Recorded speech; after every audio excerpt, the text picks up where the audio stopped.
Karl Marx ప్రతిపాదించిన భావనలు తెలుసా? కార్ల్ మార్క్స్ తన సిద్ధాంతాలలో అనేక అంశాలను ప్రతిపాదించినాడు.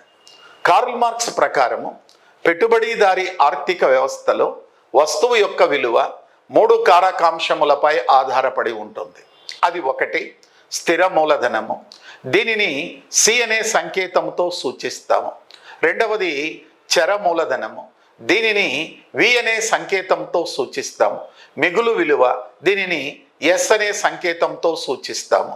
స్థిర మూలధనము అంటే పారిశ్రామిక సంస్థను స్థాపించడానికి అయినటువంటి వ్యయమును స్థిర మూలధనము అని అంటాము. ఈ పాయింట్ ఇక్కడ మనం చూడండి, బాగా గమనించండి. ఇది చర్చించినాం. ఫిక్స్డ్ క్యాపిటల్ అంటే ఏమిటి అనేటి, ఏ దానిపై ఖర్చు. చర మూలధనము వస్తు సేవలను ఉత్పత్తి చేసి విక్రయించడానికైన వ్యయాలను చర మూలధనము అని అంటాము. మరి మనం కూడా ఏదైనా ఒక వస్తువును తయారు చేయాలన్నప్పుడు ఆ భవనాలను అంటే స్థిర మూలధనము, చర మూలధనము, దానిపై వడ్డీలు అన్నీ కలిసి ఆ వస్తువు యొక్క ధర నిర్ణయిస్తాం. అదేవిధంగా కొంత లాభం కూడా రావాలి కదా, దాన్ని మిగులు విలువ అని అంటాం.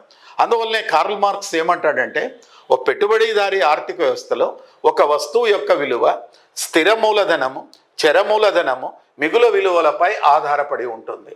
ఈ 3 అంశాలను, ఈ 3 ఫ్యాక్టర్స్ని ప్రాతిపదికగా తీసుకొని 3 భావనలను ప్రతిపాదించినాడు. అవి ఏమిటంటే, ఒకటి శ్రామిక దోపిడీ రేటు, రెండవది ఆర్గానిక్ కంపోజిషన్ ఆఫ్ క్యాపిటలిజం, మూడవది లాభాల రేటు. ఇదండి.